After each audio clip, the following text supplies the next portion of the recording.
All right.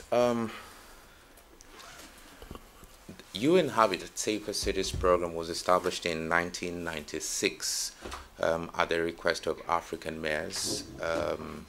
This was a time where the likes of Arvin Waller seated here were part of the foundational piece of the program at UN Habitat, then being the Director General of the International Center for the Prevention of Crime. UN Habitat's mandate is largely urban. We focus on the unique role of local governments.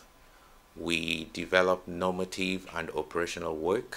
That means that we not only focus on tool development, knowledge management, but we also go into capacity building of development strategies at the municipal level.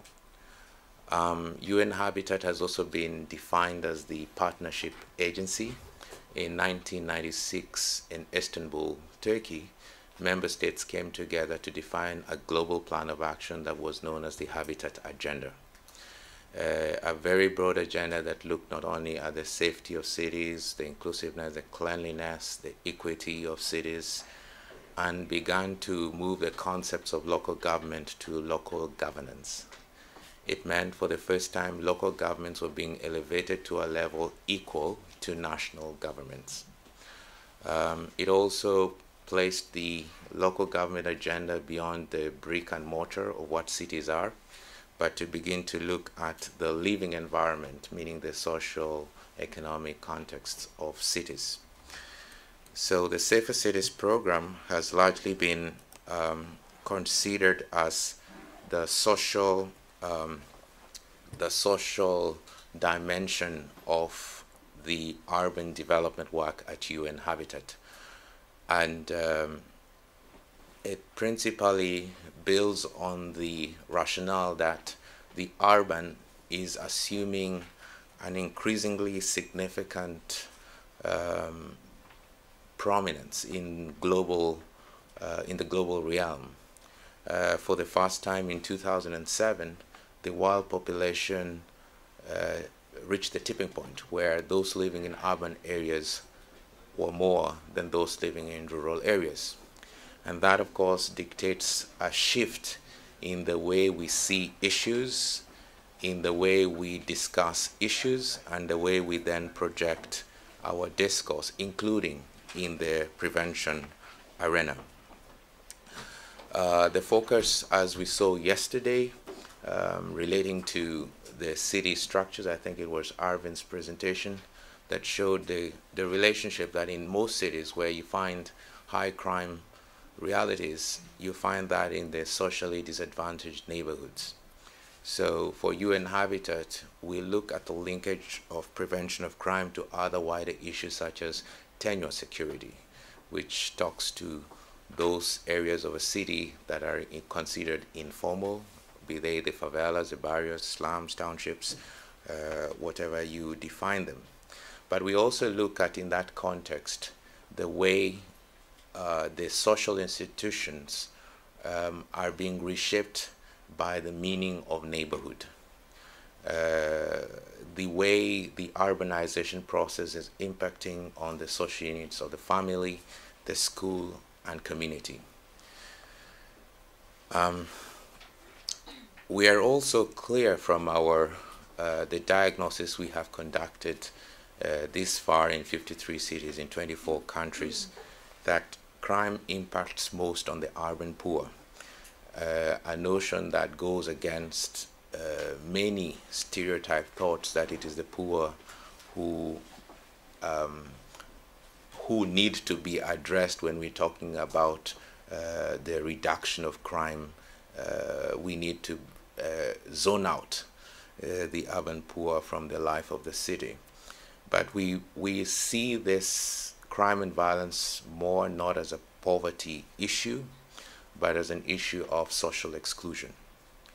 And social exclusion that is brought about by the poor urban management processes that many cities are seen to be associated with, and that then the solutions to crime and violence need to be placed as issues of better urban management, urban governance and urban planning. For us, the urban approach allows policymakers, allows interventions to begin to reach to that level called neighborhood and understand what this really means for people. And you begin to understand the non-homogeneous approach to the realities of crime and violence in cities, the no one-size-fits-all thinking that many of us in many situations tend to fall prey to understand the different types of conflicts that exist within what is called neighborhood.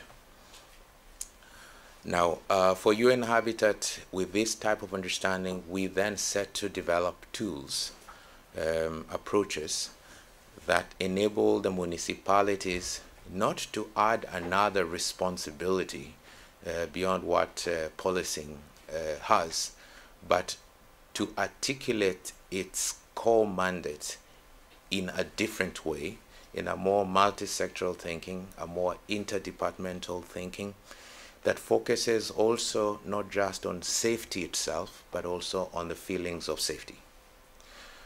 I think you heard from the mayor of Munich yesterday that this brings to the core conversation around prevention the need to broaden the thinking.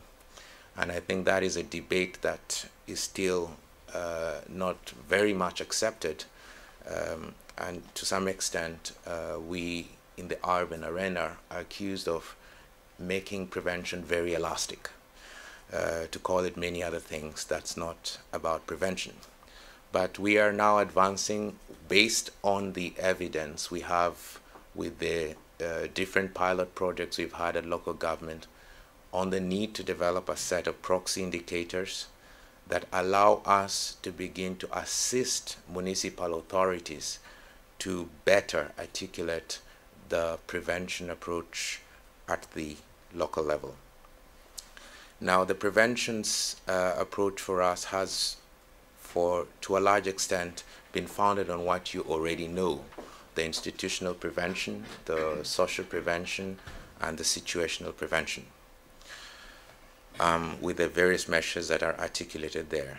Beyond content, we also developed the city crime prevention strategy in a process that begins, of course, that is founded on empirical evidence that then informs the development of a strategy and action plan, and that leads, as I mentioned, to the conceptions of local governance, to a coalition of stakeholders who are then implementing an action plan. And of course, the follow-up to that is the evaluation. We look at these pilot projects as a basis to feed into the global debate and consensus through networking and exchange. We have initially developed the city pilot projects in Africa, but have incrementally extended the capacity building process to Latin America and the Caribbean and to the Asia Pacific region. Today, we begin to understand not only from the increasing number of international organizations that are beginning to articulate urban safety agendas, but also from what national governments begin to say in terms of the increasing appreciation of the role of local governments in addressing the prevention of crime and violence.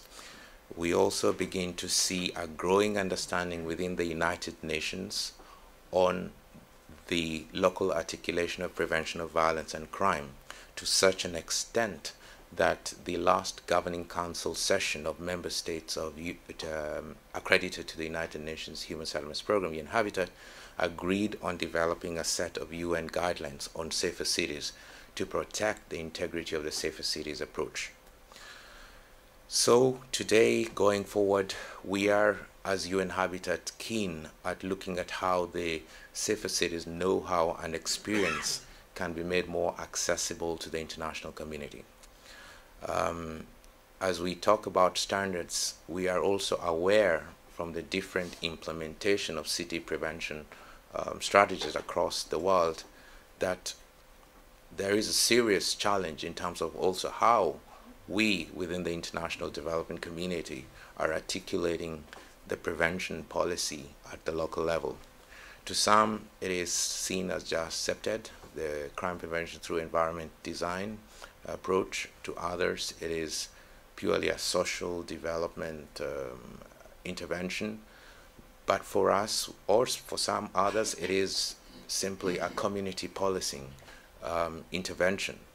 But we are articulating on the multi-sectoral, comprehensive, citywide, community-based thinking of what the safer cities approach is.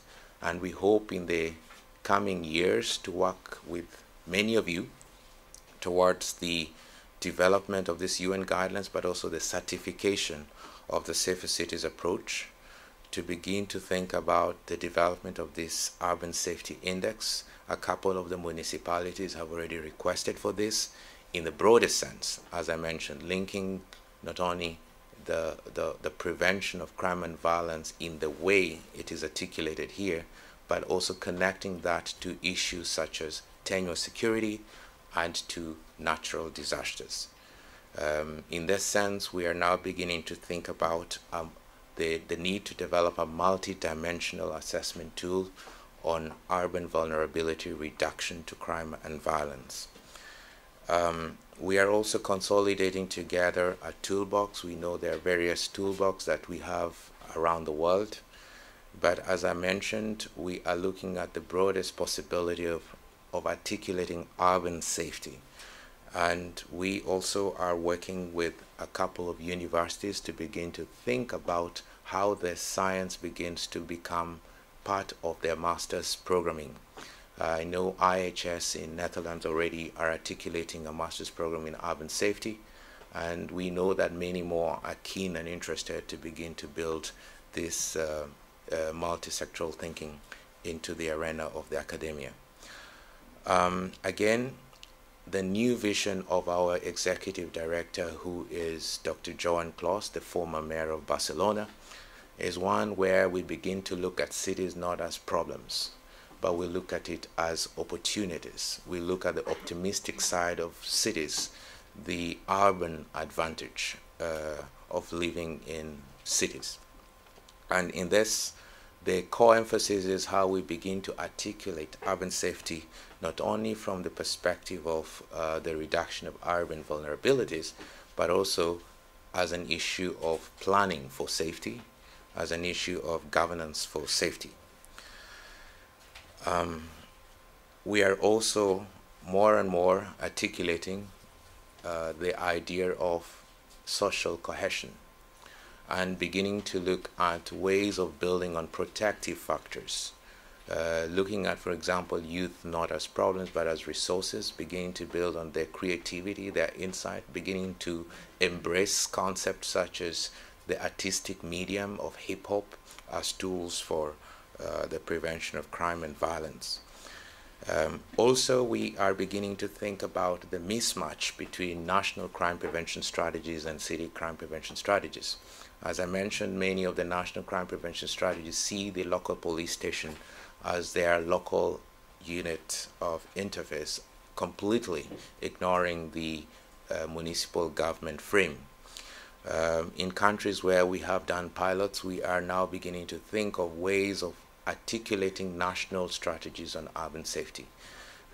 I know it will not be an easy mix, but we are, of course, working closely with the ministries of internal security to begin to think of how ways in which we can set up mechanisms around interministerial committees that can begin to articulate policy from the practice that they see happening within the municipal government framework.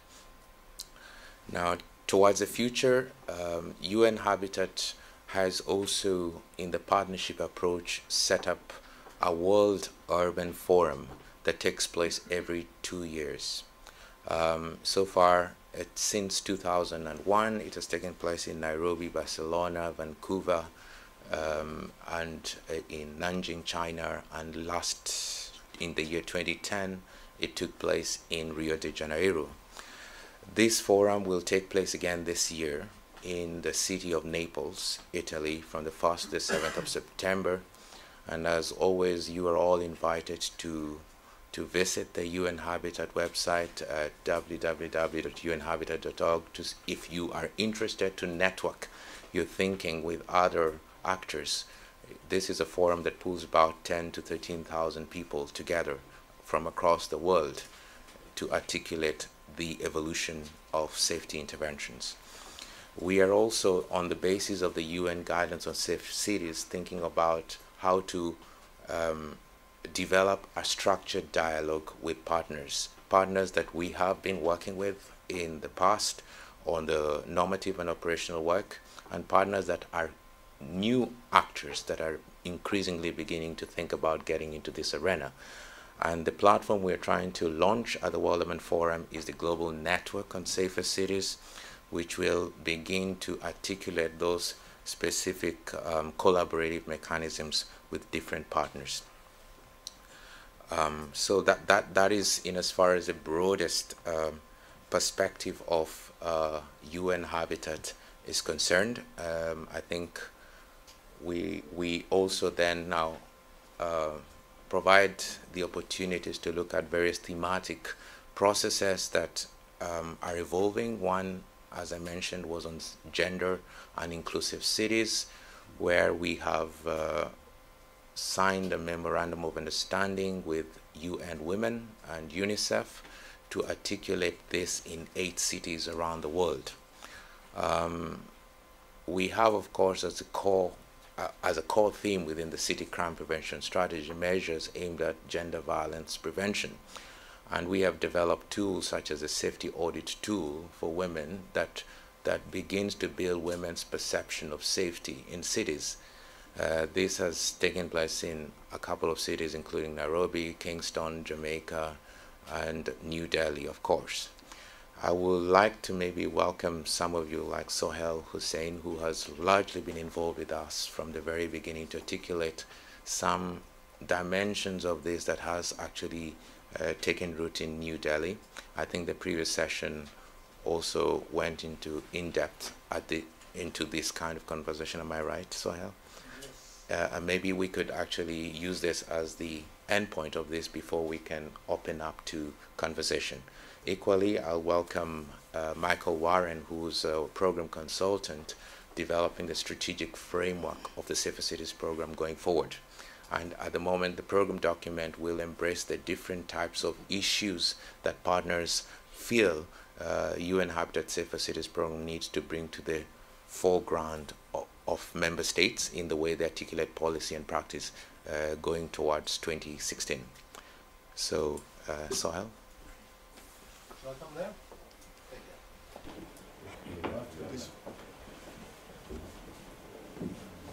And as you'll realise, I've been thrown in at the deep end to do this, and I'll try not to repeat what was said in the previous session, which was also about gender inclusion. And also I'm a very poor substitute for Kalpana, who obviously lives and has worked in Delhi for many years, so I apologise to her because I'll probably say things that she will disagree with. But I am aware that the work on community safety, and in particular on safety of women in Delhi, goes back many years, and it can be traced to work within the women's movement, but also can be traced to considerable involvement by the Delhi government in this particular topic area. For example, the Department of Women and Child Development was set up more than 20 years ago. The Delhi Commission for Women was set up in 1994. There were women's police cells in Delhi from 1983. So we're talking about a long history in which this issue has been addressed. But more recently, there has been, I think, a significant leap forward. And that has come about through involvement in a number of programs which have been developed strategically and with strong involvement of the non-profit sector organisations in Delhi, and in particular with the one which I spoke a little bit about earlier, which is called Jagori, which means Awaken Women. That work has taken many directions, and it's very difficult to put a label on different projects and initiatives within Delhi and say this is part of one program or another, because they are quite rightly interlinked and emerge one after the other, evolve rather than begin afresh. And I think that's very important, because one of the difficulties that we experience in the field of crime prevention is that each donor often wants to have his or her own project, and things that have gone in the past end up withering away through lack of funding, and new initiatives begin. And this lack of continuity is, I think, sometimes quite a significant weakness, and it leads to inefficient use of resources. In Delhi, we've seen that to some extent, but there has also been longer-term investment on themes and initiatives and programs which are prioritised. And it's also been done in a way that is largely information-led, especially recently. There has been comprehensive research undertaken through surveys and using a variety of other tools within Delhi to try and ascertain what are the key issues that women feel need to be identified and addressed, and using the experience of women's organisations, engaging with women, empowering those women to develop jointly effective responses. Now, I can just mention as an example something that has occurred fairly recently outside the programs that I've been involved with, but which is called Awaz Utao. I'm sure I haven't pronounced that Hindi term correctly, but I don't think anybody here is going to contradict me. It's about establishing groups. You are? Sorry. Please tell us. Oh, right. It's about establishing groups of grassroots women in 15 poor communities across the city, and supporting them to develop skills and information bases which will enable them to engage with the city authorities to address their concerns and their needs, particularly on the issue of safety and gender exclusion, but not exclusively. And again, that's appropriate. Gender exclusion cannot be divorced from so many other issues of equality and inclusion. And so that program is now being supported by Jagori. It's part of the joint initiative. Jagori is providing support in the way of engaging local women's groups in these communities. It's providing them with capacity building support, training, and in other ways. And it's, in a sense, guiding them initially to a point where hopefully they will take off on their own and start influencing and exerting influence themselves. So that is just one facet of what is happening. But I think there are many other things which the Delhi government is doing to try and improve safety.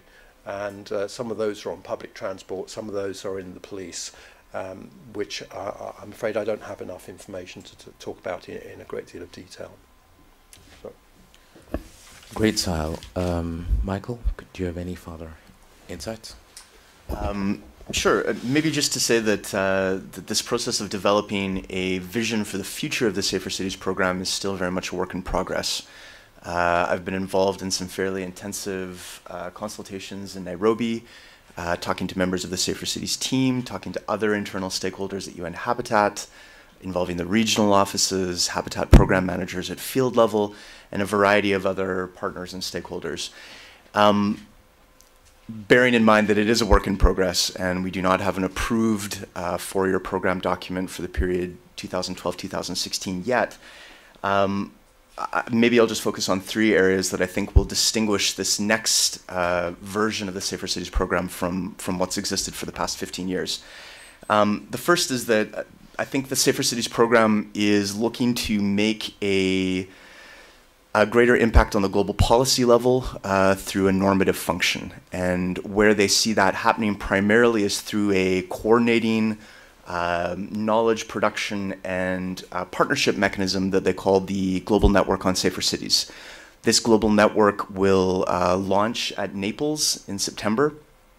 And it will bring together cities who are the primary constituency of UN Habitat, as well as a very rich array of other urban stakeholders. So some of the networks that are already in existence, academic institutions, other members of the UN family, international NGOs, as those are interested. The purpose of the global network will be to primarily facilitate exchange between cities and other urban stakeholders, to develop the Safer Cities concept further, to ensure that it's disseminated, to ensure that there are minimum quality standards that are observed in its implementation. And on that issue of standards, UN Habitat will also be facilitating a process of developing international standards on safer cities. That will be a process that I hope is going to be quite ecumenical, very inclusive of, again, other members of the UN family, other international stakeholders, and it will be a lengthy process, an in-depth process, but one that will ultimately create a product, a set of standards for safer city development, which will have a consensus behind them and which will be widely utilized. The purpose is not to create an internal set of guidelines, but rather to have an international minimum standard document that can be utilized by any organization, any city that's looking to adopt the Safer Cities approach. Is that fair enough? Yeah. A second area would be to build on this very, very rich corpus of operational experience that the Safer Cities program has built up over the course of 15 years, and to start extracting from that an evidence base. An evidence base that will be compelling and convincing for those actors that are not already on board with the Safer Cities concept. So I think what we will see in this next iteration of the Safer Cities program is a much bigger investment in data collection, measurement, impact assessment, and trying to translate the results of impact assessment into evidence-based policy prescriptions. And the global network will be an ideal vehicle for those prescriptions to be disseminated to cities that are interested in this approach. The third area, Juma talked in his presentation about looking at acute vulnerability in cities and trying to adopt a policy and operational approach that addresses the acute vulnerability of women and girls, of boys and young men. One of the areas that will be increasingly focused upon in this next iteration of the program is looking at insecurity of tenure and land conflict as an area of acute vulnerability that needs to be addressed. Habitat is increasingly pivoting towards looking at insecurity of tenure as a compound vulnerability. So insecure tenure is itself a form of vulnerability, but it also dramatically increases the exposure of people who are living in informal settlements to other forms of insecurity. So for example, informal settlements are very often underserviced by justice and security providers, which increases the vulnerability of people living in those communities to various kinds of armed violence, to exclusion from services. So I think that will be a focus that, that the program will be taking on in partnership with other internal stakeholders at UN Habitat, such as the Global Land Tool Network, and trying to identify very innovative ways of targeting service delivery, of establishing mechanisms for the management of conflict over land, of encouraging municipal governments to take on a role in the prevention of forced evictions. We haven't quite determined what the exact spectrum of responses will be, but that will be an area of focus. Yeah, so those are three areas where the new rebooted Safer Cities program document will differ from what's happened in the past, but there will also be that consistent focus on a demand-driven provision of services to cities in helping to design comprehensive citywide programs to address urban violence and insecurity. Thank you. I think at this point we're now open to the floor. I think we'd like, as of yesterday, to make this as intimate as possible, to informally converse about this development and where the urban safety agenda is trying to go. Questions, comments, inputs? I think one of the big issues is how we, the world, get enough money into these programs that can make a difference to rates of violence in urban areas. And I think it's remarkable the extent to which this program has continued and has had some successes in getting actions taken.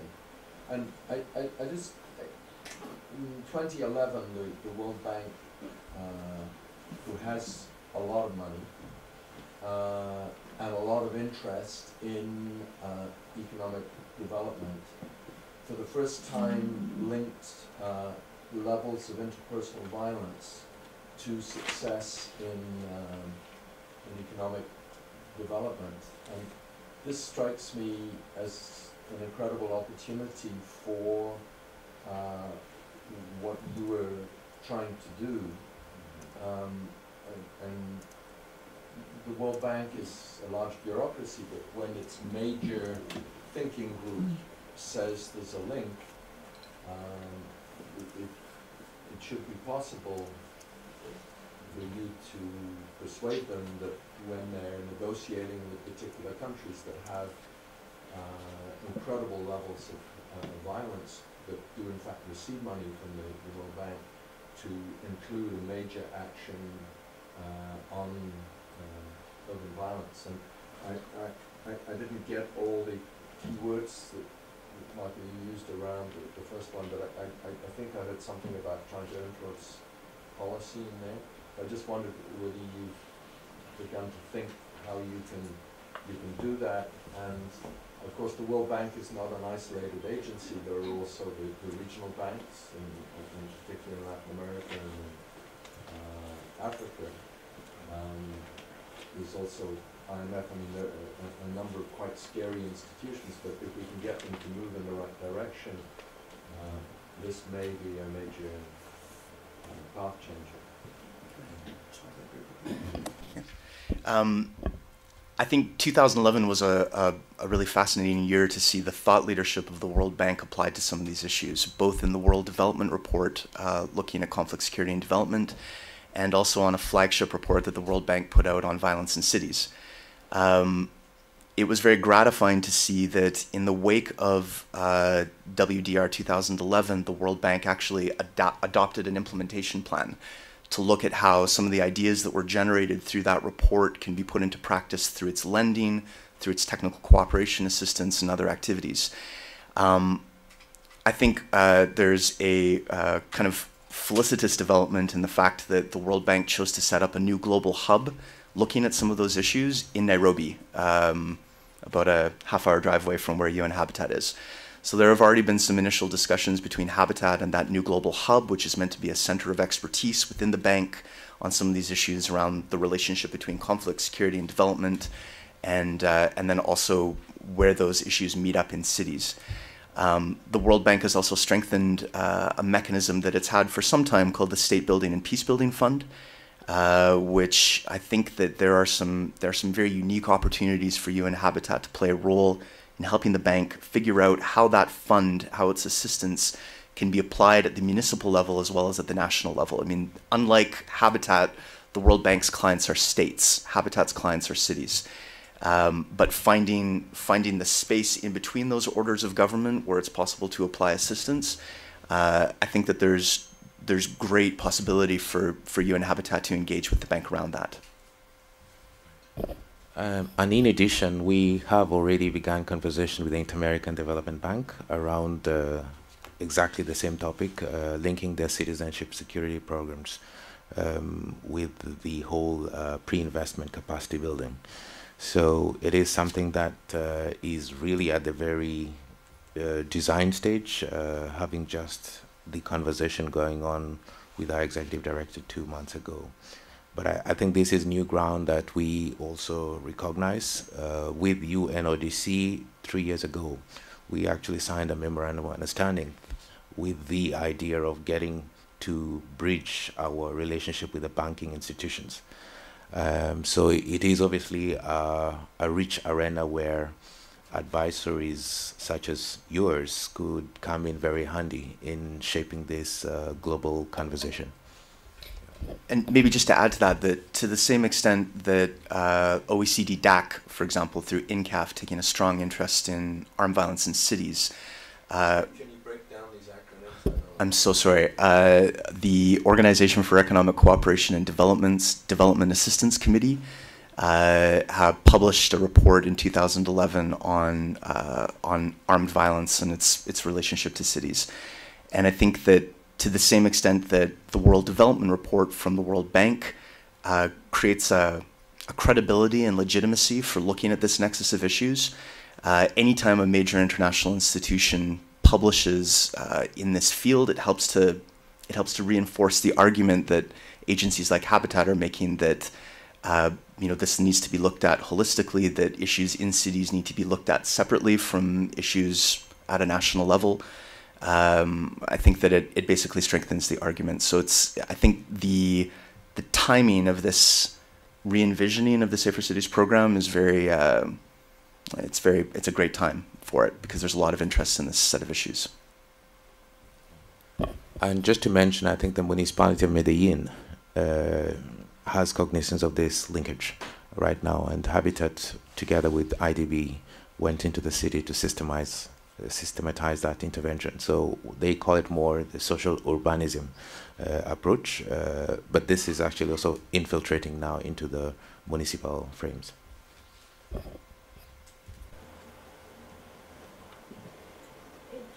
mentioned that there are 8 cities involved in this program. Is it possible to know what other cities other than Delhi and Nairobi will be involved in the program? The cities, there's one city, Dushanbe in Lebanon, Tegucigalpa, we have Rio de Janeiro, we have Nairobi itself, we have Manila in the Philippines, just to mention. San Jose? And San Jose, in, yeah. Any plan to include any of the cities among the West African fringe? Yes, already we have, not on the women's safety, but we have on the general city crime prevention strategy, Abidjan, Ouagadougou, Bamako, already piloting the city crime prevention strategies. Yes, and of course Douala and Yaoundé are also involved in this. And right here we have started conversation. We recognize that a few years ago there was an effort to get the European Forum for Urban Safety to come into the African context, in particular in Dakar, Senegal, to establish the African Forum for Urban Safety. This is an issue which we are interested to reignite and maybe use the occasion of the Afri-Cities Summit in December in Dakar, Senegal, to again relaunch with our colleagues in the European Forum. Perhaps it's worth mentioning the cities participating in the UN Women Global Programme as well, which is Cairo in Egypt, Kigali in Rwanda, Port Moresby, Papua New Guinea, Quito in Ecuador, and Delhi again. And there is again an additional intervention coming with Plan International also in 5 other cities. So it is really gaining ground, and you can understand the reason why we are insisting on structuring this dialogue. Yeah.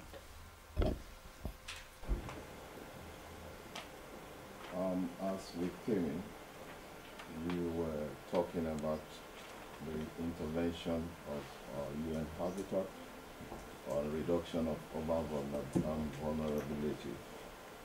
And I heard you laid emphasis on the role of the local police, the criminal justice system, and the local governments. I was just wondering whether what is the place of the prisons in urban crime vulnerability reduction. I say this because prisons exist to protect society.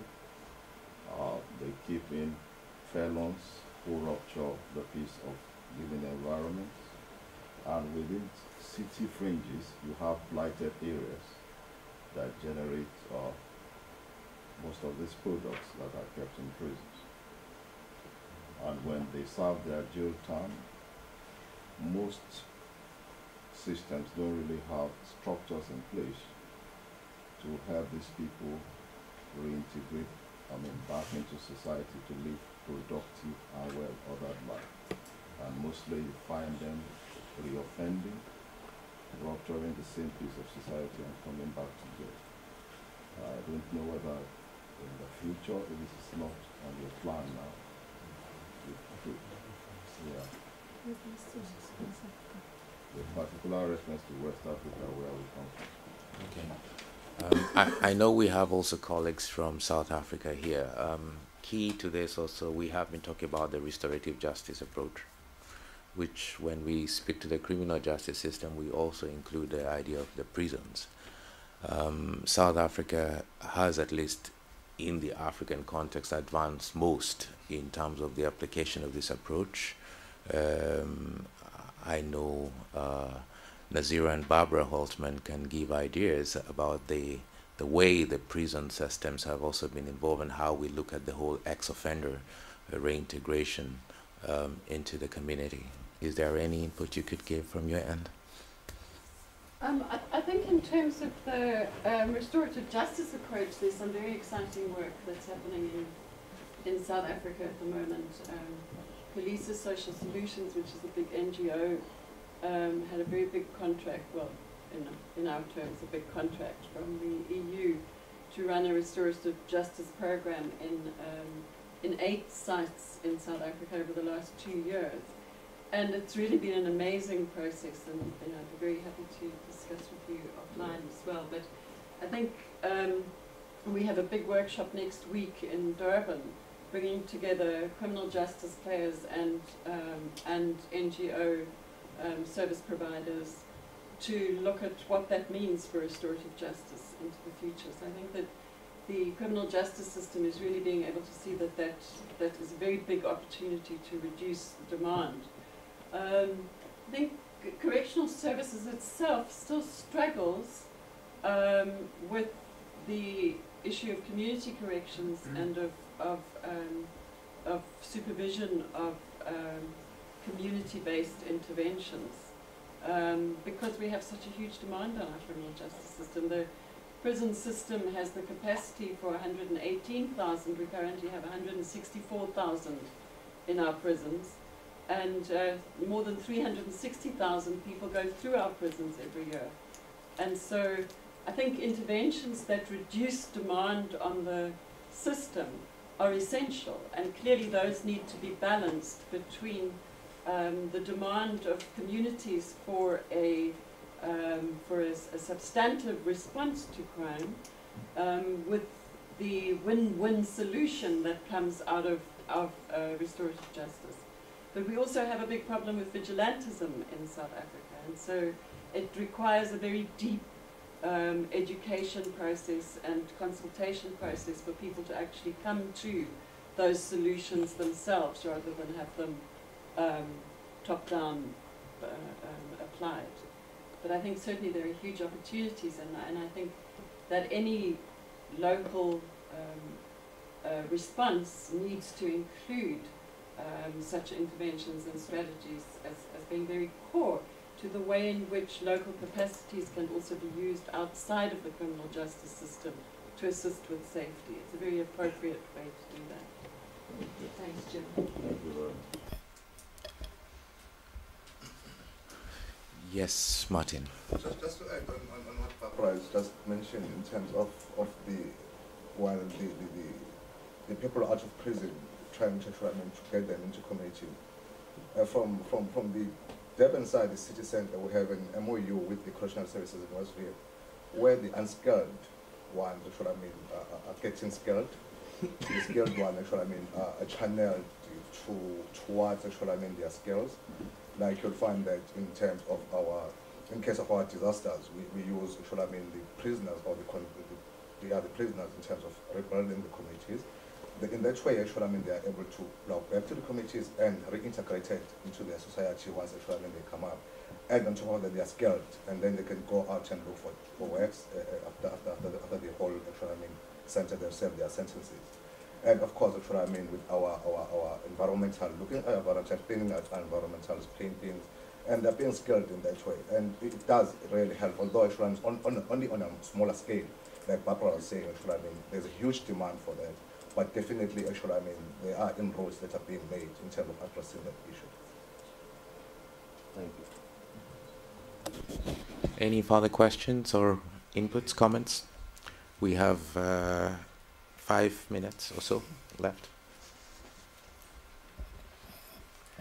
If not, I think I will thank you for coming up. I guess you have the opportunity to interact. I see, particularly on those issues of the linkage between the criminal justice system, alternative forms of justice, and local government. You have, I think the South Africa experience is also one key issue, and I think we have 4 cities here: Port Elizabeth, Cape Town, Joburg, Durban, present at this corner, that could actually engage with you and begin to understand how some of this have been applied in practice.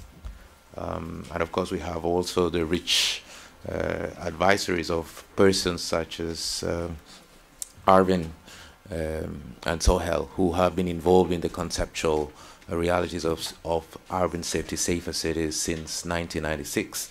And so they could also give very specific experiences to you. So we have a rich body knowledge here that we could spend the rest of the 5-10 minutes to get going at personal levels. Thank you very much. Thank you. And welcome in Naples, September.